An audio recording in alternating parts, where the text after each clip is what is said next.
This is the home of the Sultan of Brunei, Nurul Iman. It is the biggest palace in the world, 3 times the size of the Chateau of Versailles, and has never before been seen from this bird's eye view. The image is striking. Today, hidden beneath a red veil, Princess Azemah prepares to marry her first cousin. The match is in keeping with long-standing tradition. For almost half a century, no Western camera crew has been allowed to film here in the heart of the Sultanate of Brunei. You are very lucky to be here. You have the best seats in the house. All courtesy to us. So you're very welcome. In the front row sits the owner of the house and father of the bride, the incredibly wealthy Sultan Hassanal al-Bolkiah. Since the death of Queen Elizabeth II, he has been the world's longest reigning head of state. He has been on the throne since 1967, 76 years in power. Under this huge golden crown, 38-year-old Azemah is experiencing one of the first highlights of her marriage, the powder ceremony, a ritual dating back to the 14th century when the Sultan's family first came to power. The dynasty has reigned supreme over Brunei ever since. This blessing with holy oils is only the start of the festivities. The wedding will take place over 10 days, the only chance to discover one of the most secretive countries on earth. In the heart of Southeast Asia, on the island of Borneo, hemmed in by Malaysia and a close neighbor of Indonesia, Brunei is a tiny territory.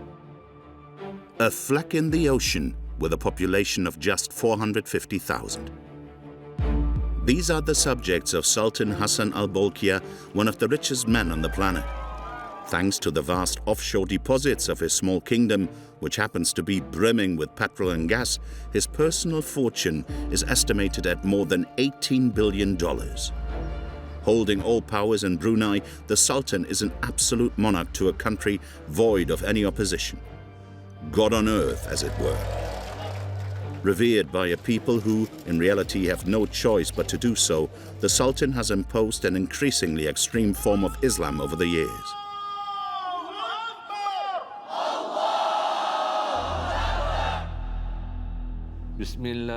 An austere life led by the rhythm of prayer even from childhood.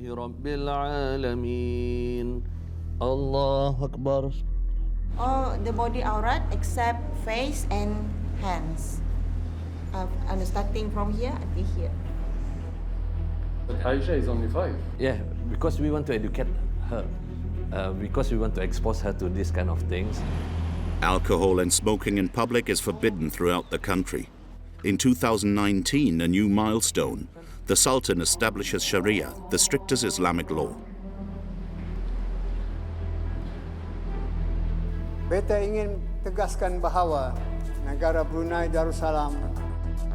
Since then, homosexuality and adultery have been punishable by the death sentence. Public uproar around the world, as here in London, demonstrations take place outside luxury hotels owned by the Sultanate. He also owns 2 luxury hotels in Paris, Hotel Plaza Athénée and Le Maurice. 50 years earlier, Brunei was getting good press. Queen Elizabeth II appeared in a parade alongside the Sultan in a float carried by 50 men. At that time, the country was a British colony. The Sultanate didn't gain independence until 1984. It separated from the United Kingdom while retaining its heritage. Such as playing polo, the sport of British kings, also played by the entire Brunei royal family. 25 years ago, the then Prince Charles played a game with the Sultan. Today, one of the most gifted at the game is none other than the young bride, Princess Azemah. How was she? She was okay. She was a bit hard to maneuver in that sense, but I think I need to play her. In a country bordered by the China Sea, with 80% of its land covered by ultra-preserved jungle, between a rigorous Islamic regime and a royal family shrouded in secrecy. A never-before-seen insight into the Sultanate of Brunei, the strictest, richest, and most mysterious of kingdoms.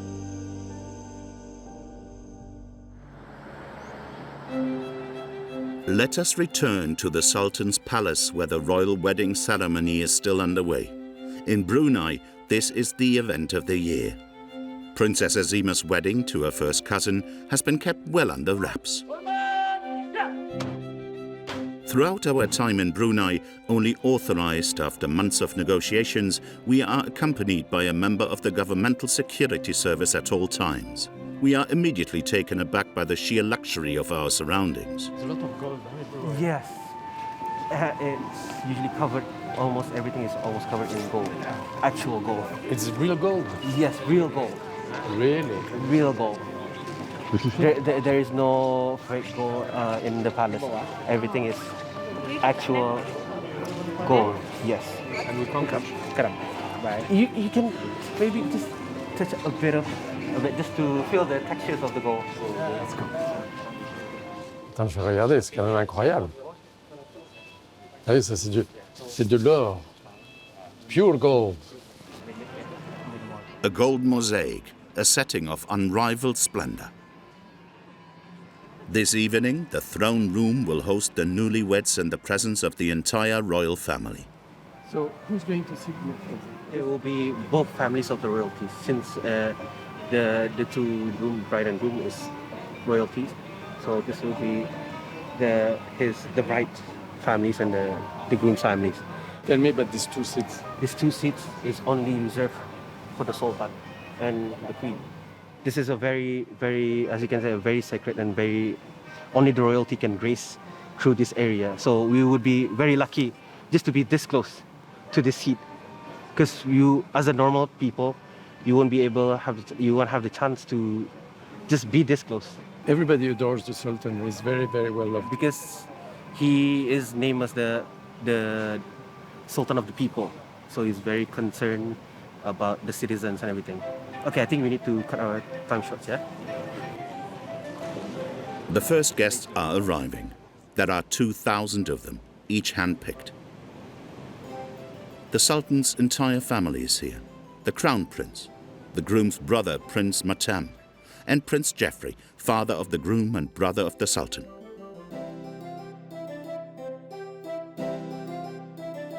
Between the many ambassadors and the congregation, most of the world is represented for the occasion. After 8 days of ceremony, the Sultan's daughter will become the wife of her first cousin, Prince Bahar. Prince Bahar is 41 years old. With this symbolic gesture on the princess's forehead, the union is now official.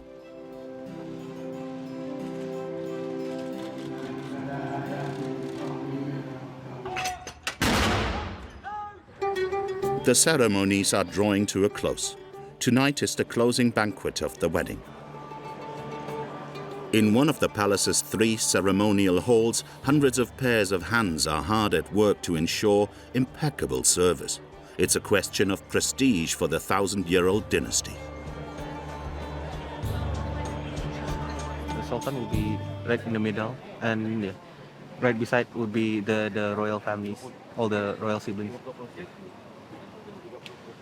Quite a proud moment to be involved in such events, because this sort of events doesn't happen a lot. But when you get to be there and be part of it, so you have that sense of fulfillment and you're happy to be part of it. And you're proud that, these things are happening. It's like a part of history.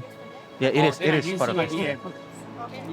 Among the guests is one of Southeast Asia's biggest stars of fashion.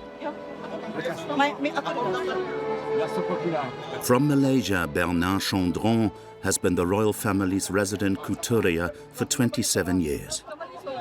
He was chosen to design the dress worn this evening by the young bride, as well as the suit worn by her new husband, Prince Bahar. 9 people, 4 months. About 9 hours a day. For one dress or for many? For only all this dresses? dress, this No. one. Because they had to put it for this one, yes. She wants traditional, but at the same time, it's absolute contemporary and very new. I'm very, very pleased. Most importantly, she's very happy. Yeah, so I am blessed and happy. I'm very grateful. Yeah. The arrival of the royal family is imminent. To get around their enormous palace, they use golf carts as carriages. The bride and groom arrive first, followed closely by the Sultan.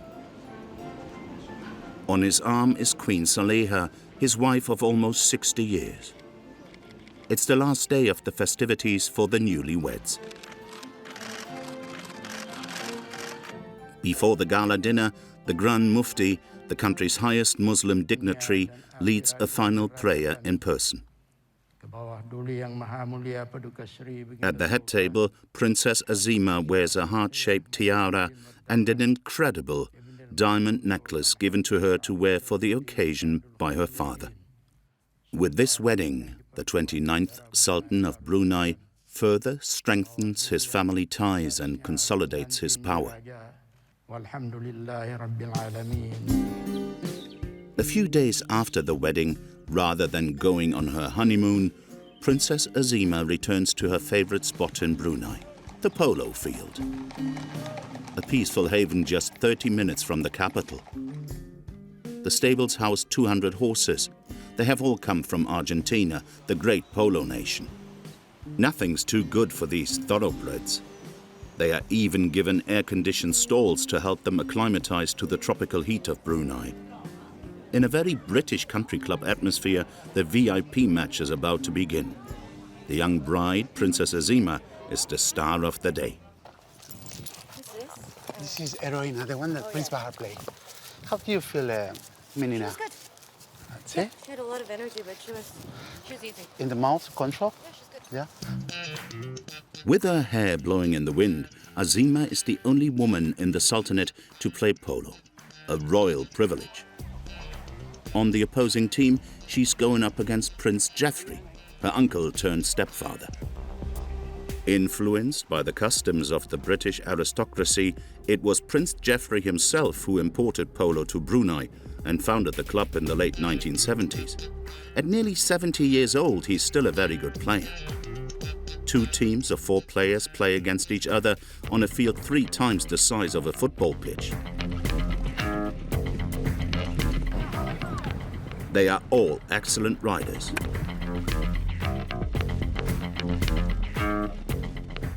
Under the watchful eye of Emmanuel, her personal trainer, who came to Brunei from Argentina 5 years ago, Princess Azemah is now particularly talented. Básicamente siempre para mi jefa, que es la princesa Azemah. Sí, siempre alentando a la princesa. Sí, por los caballos, básicamente, y por el trabajo, ¿no? De muchos años. Somos un equipo. Tenemos algo en común que son los caballos. Amamos los caballos y amamos el deporte, el polo. Entonces, creo que esa conexión se nota. Prince Geoffrey holds his own against the young bride. The Sultan's brother has been playing polo for over 40 years and never tires of the game.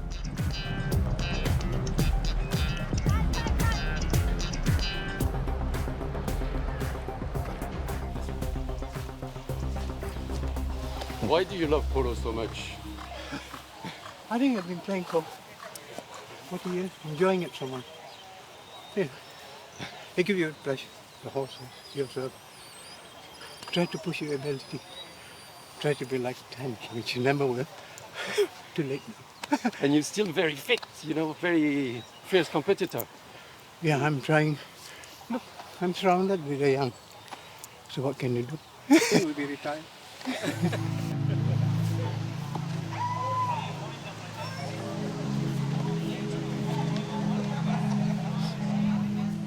Bueno, bien, ¿eh? Yeah, it went well. At first, he got a bit excited. It was fine. Thank you, princess. Thank you so much. Incidentally, the game ended 7-3 in favor of the princess's team. At the other end of the royal stables is one of the most surprising places in Brunei. An Argentinian restaurant so you can stay in the polo atmosphere. First, a car park with electric recharging points, an exception to the rest of Brunei where petrol is half the price of water at 37 euro cents a litre. And here, there are only luxury cars to be seen. This one belongs to Farid, one of Princess Azemah's brothers. How are you? How many electric cars do you have in Brunei? Right now, like in the Porsche, there's a Porsche agent. I heard it's about 20 pieces, 20 cars. Just Porsche doing it right now. I love cars, yeah. I got a few cars back home, so I got a few V8 engines. A member of the royal family, Farid is also the owner of the restaurant. In a country not quite like the others, the prince gives off his purse, right down to the plunge. Yang table 6 punya, Nai. So Farid, this is the rush hour now? Yes, it is. Now we're preparing a lot of tickets because we have quite a few people in tonight. I am very involved. I plate, I can wash dishes, I can cook the grill. I do service as well, speak to the clients, and yeah, I do everything. You have to. Why did you take up this business? Because you could do like nothing and enjoy your life. So no, I think it's a learning curve for everything, you know. And my family brought me up also to what you want, you have to earn it. You have to work for it. This is how my mom brought us all up together. Farid wanted to create a little piece of Argentina in the heart of Brunei. The only meat you'll find on these tables is beef. The serving spoon's coming. And all prepared South American style. Outside, the steaks are grilled asado style, the preferred method of cooking in Argentina. Ladies, eh? Mate in hand, Emmanuel, Princess Azemah's trainer, feels right at home here. Nosotros tenemos como tradición en Argentina, cada vez que terminamos de jugar al polo, comer un asado. Brunei es un país muy cálido y que es muy abierto a todas las culturas. Entonces poder traer un poco de nosotros, de Argentina a Brunei, nos hace muy felices. 16,000 kilometers from Buenos Aires, Emmanuel leads the life of an expatriate, far removed from the daily life of the Sultan's subjects. Bandar, the capital of Brunei. This is a far cry from the frenetic pace of Asia's megacities. Very little traffic and not much activity. Barely 200,000 people live here, almost half the population of the Sultanate. A little way from the city center, we go to a residential area where the country's middle class lives, like Iskandar's family. Al-Ikhlas. Tadi sudah kan? Sudah baca. Bila sang baca tadi? Fatih baca yang mana tadi? 45-year-old Iskandar works for the Ministry of Religious Affairs. Its mission is to advise families on how best to combine religion and everyday life, particularly in the workplace. Jangan jurit lah ya. Mama. Hassan. His wife Yana is a primary school teacher. They have 5 children, 4 boys and 1 girl. It's 7 o'clock in the morning, time to leave for school.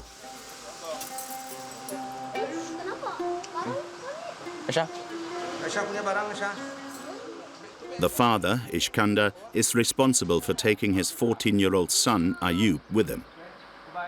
Barely 10 minutes into the journey to school, like every morning, it's time to pray. The Fatiha, the first surah of the Quran.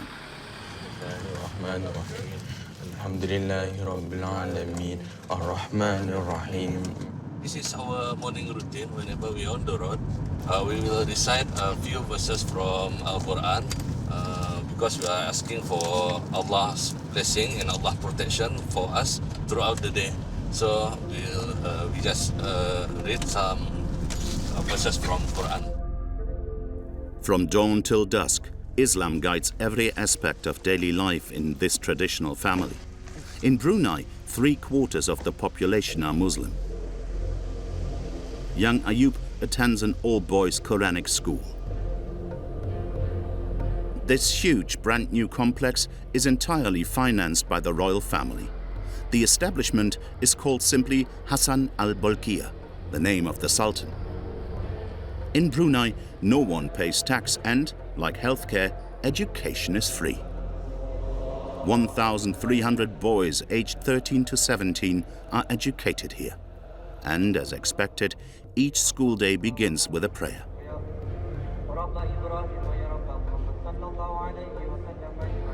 Ayub is taught in Malay, English and French, and for religious studies in Arabic. Ayub and his classmates immersed themselves in the study of the Quran for hours on end. So we have to memorize this, and then we're gonna recite it in front of the teacher. What is so specific about this school compared to the other schools? Oh, so basically the religious knowledge, it's in Arabic. Instead of normal Agama school, it's in Malay. And who decided that you would follow Arabic school? Me. I would like to go to other places to work, not just in Brunei, because the economy in Brunei is really small and other countries have it big, so I want to go to other countries. I think it's a goal for everyone here, because that's why sometimes the students here get a scholarship to Mecca or anywhere in Arab. So if you go here, it's easier to get a scholarship to go there. Assalamu alaikum wa rahmatullahi wa barakatuh. Ayub studies the Quran for 8 hours a week.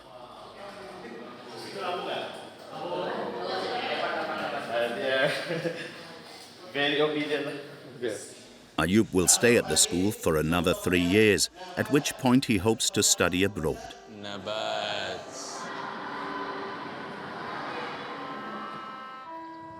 Back at home, as is done every Thursday evening in Brunei, Iskandar welcomes his entire family into his home. This is a standard mark of respect owed to the elders of Brunei, as Iskandar does here with his father. What we just did is I just give him the handshake and level of respect, and whenever we shake hand to our elders, we will kiss the palm, the top of the hand. From early age, even my daughter, even they're still a baby, they will do this kind of thing. For example, you can when my siblings come, and then they will do this kind of custom. Okay. It's a matter of respect. Allahu Akbar. Iskandar has dedicated an entire room in his house to prayer. Sami Allahu liman. Allah. A moment shared by the whole family. All generations, right down to the youngest, little Aisha. She's only 5 years old, but for the occasion, she's wearing 2 headscarves. When she prays, she needs to wear this thing? Why? Is it traditional? Her aurat, all the body aurat except face and hands. And starting from here until here. Once the girl hits the puberty, it's compulsory for it's compulsory for obligatory for the girls to cover all those exposed area. Aisha is only 5, and she's wearing already the hijab. Yeah, because we want to educate her, because we want to expose her to this kind of things. After the prayers, which last over an hour, women of all ages gather together.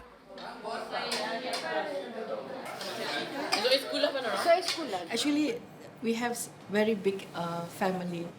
It's the way we are brought up, like, we used to be like, I mean, it's quite common in Brunei, like, we stay with our parents like that, yeah.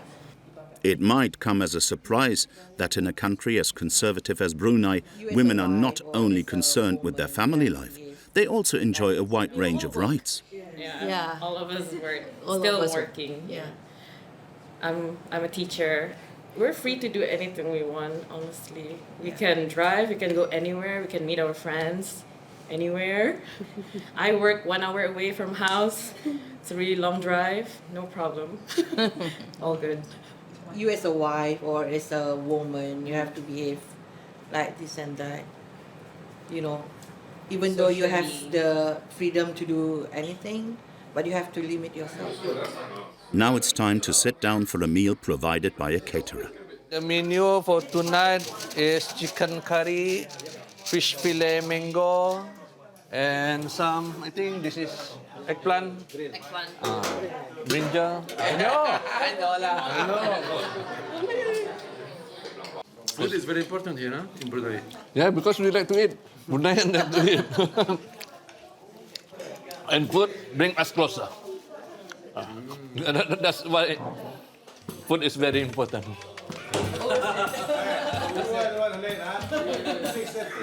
Boleh juga. So apa? Thank you. Ba, sudah kamu bawa makanan kamu? Irfan mana? I feel happy because we come together and pray together and eat together, laugh together. So it's a good feeling having them to come to my house and entertain them, giving them some food. So it's a good feeling. I'm quite happy and exhausted also. And I have to do all those cleaning, post-cleaning after they're gone. Okay.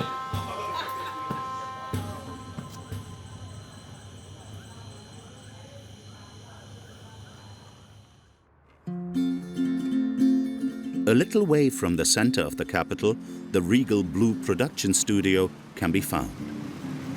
This is where the few programs on Brunei's national television are filmed. And as we shall see, not everything can be discussed freely in the country, far from it. At the age of 32, Akil has been starring in some of the Sultanate's most popular sitcoms for several years. Assalamualaikum warahmatullahi wabarakatuh. Hey, where's everyone? Kamu ready sudah? Yo, aku baru datang yo. Tonight, along with 6 other actors, Akil will be filming a new episode of the series 8 Celebrations Begin Again. Oh yo, my baju ni lagi muat wah. In real life, Akil works in tech because the entertainment sector in Brunei is very limited. Everyone here is an amateur. I think we're A small art scene has been emerging in Brunei over the last few years. The trick is to avoid controversial subjects. How do you deal with that? By the year. Our previous generation, you probably won't see a lot of graphics designers and stuff. So now, like, people who do theater, people who do music, they're trying to get out there more. Obviously, we have certain rules that we abide by, which are no talk of sex, politics, and religion. I guess with the royal family too. But other than that, everything is free game. Person to change everything. Oh, they want to change. The girls want to change. Yeah. Having been interrupted, Akil doesn't expand on the question of what's forbidden, clearly an awkward subject. Okay guys, we're doing rehearsal for sketch 1, scene 2. Before leaving the set, we tried to talk to Akil about the situation for the gay community in a country governed by Sharia law. So there's not really a lot of movements in terms of the outside community, if that makes sense. Yeah, that's not really something that you can go around and make parades of or make a lot of movements out of. Yeah, it's because of the type of monarchy that we have. Yeah, so it's very strict code rule to what a Muslim country is like. In this very conservative society, social media is one of the rare opportunities for expression, to a certain extent. 26 minit je. Ajar juga macam mana hari belah. Waktu tu promote lagu. Dengar lagu si Masih Tatamnya. Belanja gerindam sedikit. Nyanyi gerindam. Our own social media and creativity, especially with the people, with ourselves, local, there's no restriction unless it's out for like on national TV. But this is just on TikTok, so that's fine. Yeah, but if you're representing your country, if your TikTok is catered to the whole world, then of course you have to behave and show because you're representing your country. But it's just if it's just within your own country. It's time for Akil to take to the stage. He's playing a man who travels back in time and celebrates the festivities at the end of Ramadan at 4 different time periods. Wangi je kat raya ni. Dari girlfriend ni. Tapi... Bukari? Oh, makan kau kah? Indah puasa kah? Puasa? Apa pulang indah? Tu, rumah sebelah masak tu Sulkaya. A thought-provoking sketch. National television relays the official discourse. Only one model is put forward, that of the traditional family living in accordance with the precepts of Islam. On the way out of Bandar, a bridge joining the 2 distinct parts of Brunei has just been inaugurated. It takes you into the jungle, one of the last remaining primeval forests on the planet.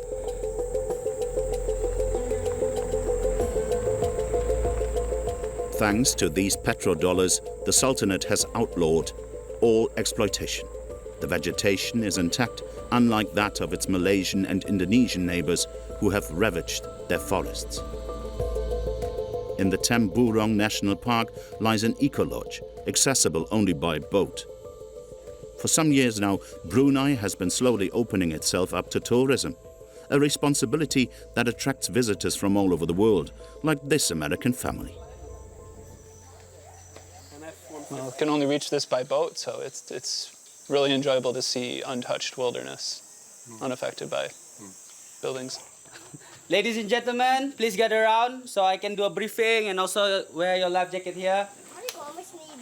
So what we're going to do today, we're going to go to the Rainforest Discovery, or the national park that we have in Brunei. 45 minutes by canoe along a river leading through the heart of the jungle. And on arrival, an hour's climb to reach the canopy. All right, we have arrived. There's 747 more steps to go. Eh ben, on n'est pas près d'arriver encore. C'est vachement chaud, quoi. It's 36 degrees with maximum humidity. La motivation qu'il faut. Romain, 41, is from Paris. He's on a 12-day holiday in Brunei. Now have a seat. Rest first.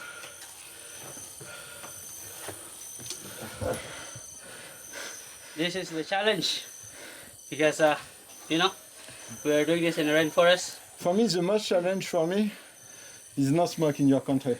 Not smoking? Yes. Oh, yeah. It's So not what? possible by the cigarette. You cannot buy, correct? It's illegal to smoke. It's already in our constitution. All right, welcome to the canopy. C'est super.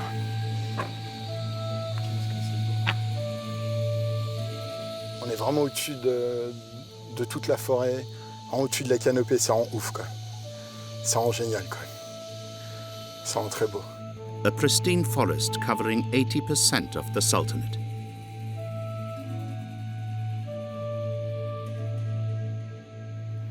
Back to Bandar, in the heart of the capital.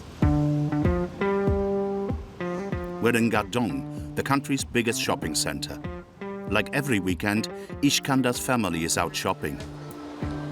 His wife Yana wants to buy a new outfit, but as always, her husband will have something to say about it. Let's go. Sini, sini. Tu, Mama suka tu. Sana. In the shops, the choice is limited. Yana has to respect some pretty strict codes. Again, the weight of religion can be felt. Sampai M size saja. Oh, dah down to L size. Ani L. So when you buy clothes, you need to buy them large. It is a rule. Why? Still loose. Because ni didn't allow. So you always go shopping with your husband? Sometimes lah, sometimes with my sisters. She already know my preference of dress code of she need to wear. So what is the Which dress is she need Cannot She need to wear loose, not so fit. Not too tight, you mean? Yes, not too tight. Not too tight. I prefer her to wear something loose, so it doesn't show the shape of the body. Really? Yeah. Very important. Because her body is just for my eyes. I didn't force her, but it's her duty as a Muslim woman. Not over nila. Not to wear anything tight and modest.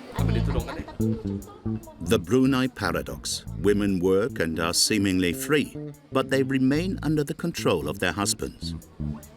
At the checkout, Yana has the means to pay for herself. She is a primary school teacher, but every month she gives all her wages to her husband. In return, Iskandar gives her pocket money. This is your money, and you choose to spend it the way you want? My husband gave me money every month for me to buy clothes, tudung, but limited lah, 100 in a month. If exceed more than that, I use my money, my own money. Shopping is one of the few available distractions in Brunei. Citizens spend the rest of the time practicing their religion. Every Friday, the holy day of Islam, for example, Iskandar goes to the mosque with his 4 sons. This is compulsory for all Muslim men in Brunei, or else they risk receiving a fine. Hassan, ikut sembahyang Hassan sudah. Since 2019, the country has been living under a strict Sharia regime. Iskandar has nothing bad to say on this point, quite the contrary. Last time we do have some backlash from Western country, from other people regarding implementing the Sharia law in Brunei. But for us in Brunei, we don't mind to practice this kind of Sharia law. But the fuss is being created by people not from Brunei. But thankfully, after His Majesty emphasized to implement the Sharia law, Brunei have been blessed much more than before. In what way? Brunei becomes much more peaceful, and then the crime rate, I believe, it's going down. Being virtually crime-free, Brunei is one of the safest countries in the world. Since the implementation of Sharia law, no one has been executed.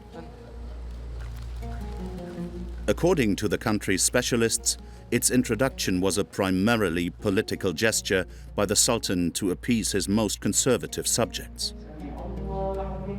Be that as it may, the weight of Islam is increasingly felt by normal citizens. On Fridays, between midday and 2 p.m., the country comes to a standstill and the kingdom's mosques fill to capacity. This forced Islamization is having repercussions right up to the borders of this small country. From the capital, it takes 3 hours in a 4x4 to reach the home of the Iban. In the middle of the forest, 30,000 members of this tribe now live in Brunei in what looks like a huge shed. This is what's known here as a long house, a collective dwelling over 100 meters long. The village chief welcomes us.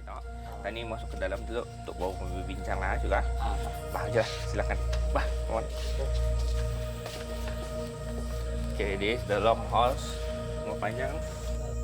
Since 2015, around 20 families have been living here. Pokoknya rumah panjang ini ditaja oleh ke bawah duli Maha Mulia Paduka di Baginda Sultan. To obtain this funding, there was only one condition: to convert to Islam. In his speech, the Iban leader expresses no regret.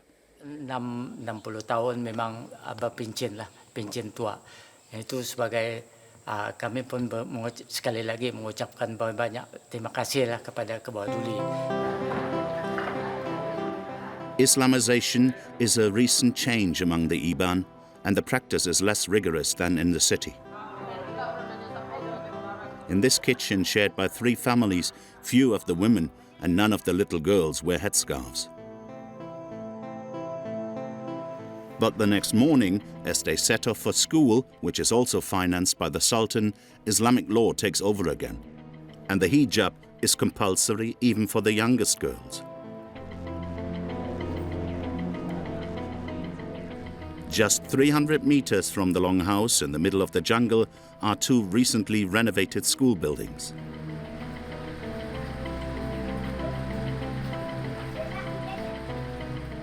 Here, every day begins with the national anthem in honor of the Sultan.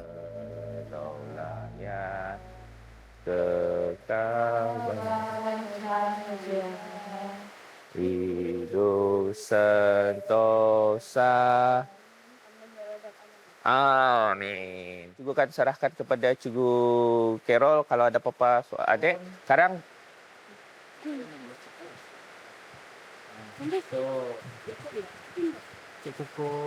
What are you doing now? checking the nails. Okay. Okay. Luxurious teaching conditions with virtually 1 teacher per student. Lihat, perhatikan. You are 4 children, and I already see 3 teachers. Because different children, different levels, different year. That's a great opportunity for them because we can teach them by face-to-face, one-to-one interaction. Dia cikgu dulu. Okay. As a mark of respect for teachers, students always perform the same traditional salute. Okey, bah. Ini kan macam biasa. Bah masuk kelas. Kasut jangan lupa simpan luar. And in the middle of the jungle, the school is the only place in the village with an internet connection.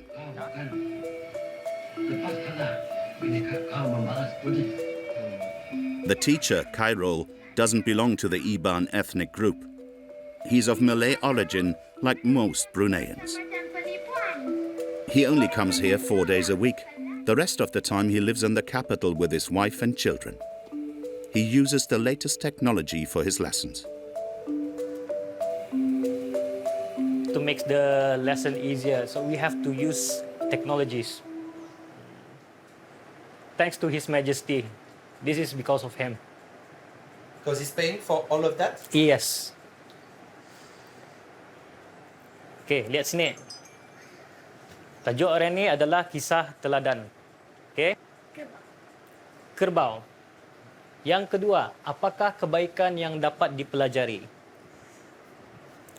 Jangan mudah percaya. Jika sekiranya orang atau ketan ini dikenal, jangan mudah percaya. Faham? The aim? To integrate the tribe's young people into the culture of Brunei, even if their mother tongue is Iban. So I'm teaching Malay right now. Basically, I teach Malay language and moral and MIB. What is MIB? MIB is Malay Islamic Monarch. It's about culture, our language, things about Brunei, about religion. By converting to Islam, the Ibans benefited fully from the Sultanate's generosity. This is not the case for all the tribes in the region.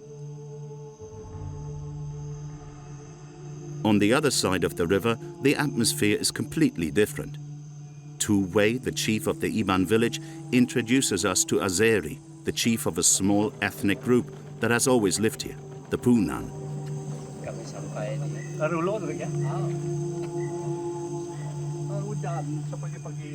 Azeri belongs to an ethnic group that has always refused to convert to Islam. Today, they seem to be paying the price. Former nomads who lived by gathering and hunting, the Punan have been left to fend for themselves for many years. 80 people live here in the most destitute conditions.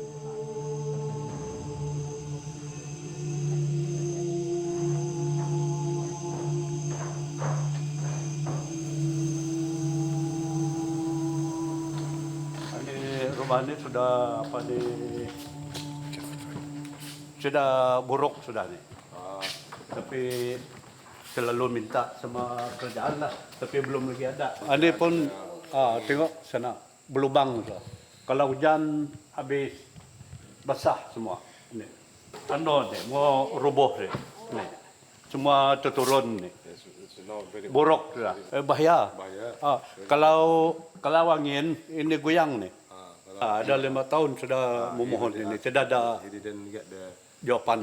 The answer and the help. Tak ada bantuan apa-apa dari government ke? Tidak ada. Tidak ada bantuan. So far, only a quarter of the Punan tribe have converted to Islam. The others are resisting, but not without consequence. Muslim ada berapa ratus, 10%, 20%, berapa orang? Dalam kalau ikut semua yang sudah sama kanak-kanak, kurang lebih dalam 20 orang lah yang masuk Islam. Tidak boleh dimaksa. Our conversation is clearly unsettling.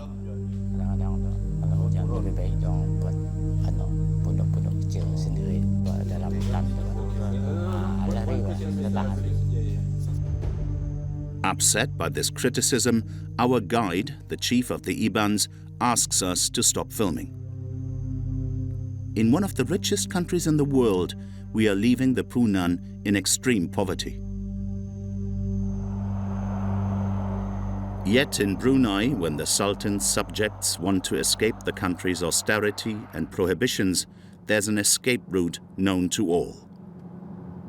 Just hit the road and drive to neighboring Malaysia. Every weekend, there is a traffic jam at the customs post. To cross the border and experience a different atmosphere, you must first declare that you are leaving the country.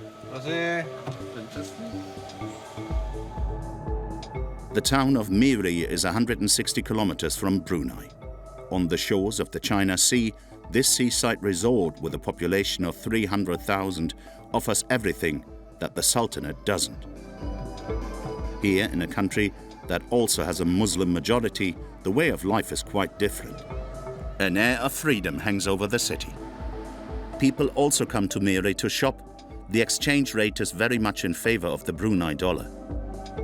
All the major international brands missing from the Sultanate are well represented here. And in the evening, it's time for forbidden pleasures. In the city's bars, alcohol flows freely. I work in Brunei. Oh, you work in Brunei? What do you do? I work in PIP. What, petrol? Is that petrol? No, petrol, yeah. For how long do you work in Brunei yourself? I think for 15 years. 15 years. And have you seen the country going stricter and stricter in 15 years? From starting is quite open. Yeah. And after that they try to strict more. But it's okay, but they don't really strict on what they do. Okay. Music, booze, dancing and revealing outfits for the girls. A combination clearly unthinkable in Brunei.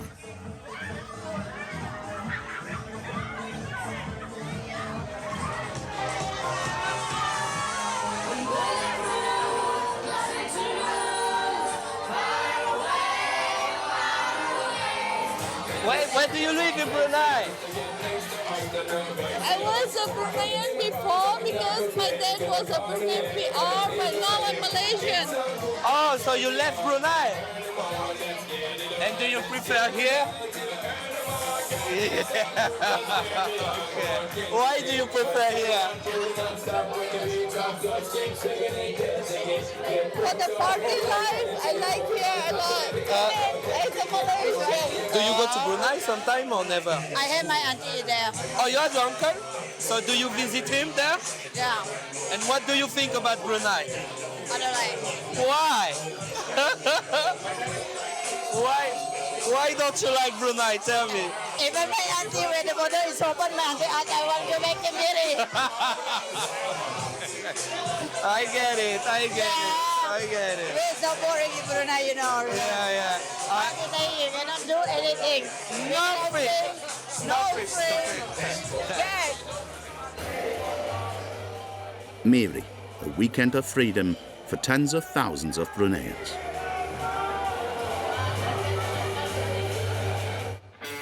For those who stay in Brunei, leisure activities are much more limited, though sometimes surprising. In this district in the north of Bandar, a quirky community meets to share in a passion surprising for the Sultanate: cruiser motorbikes. A group of bikers gather here every weekend, men and women combined. The president of this club is Sultan, a former soldier. He leads Brunei's oldest biker group. The group was founded nearly 30 years ago by Pemuda. So what is this place? This is your cave. Yeah, my man cave.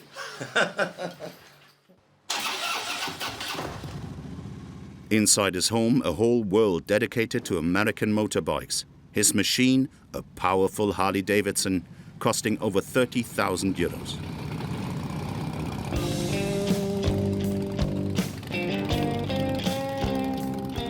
Today, Sultan has organized an outing for 80 bikers.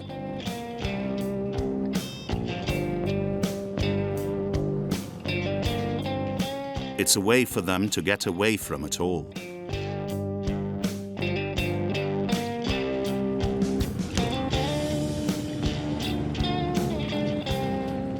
An hour's drive before they regroup by the sea. Everyone in the group has curated their look: leather, bandanas, a bad boy look for a close-knit group.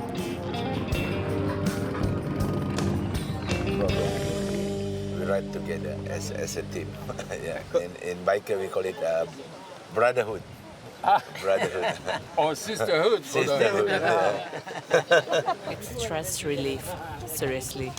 You know, every weekend if you ride during the weekend and then you meet up all the friends, all the biker fellows and everything, you feel you're out away from all those, you know, from the problems and anything. Yeah, like my brother said, you feel free. Free.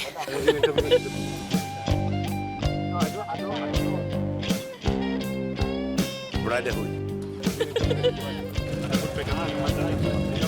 Away from the shackles of Sharia law, the bikers take a breath of fresh air in this increasingly austere society.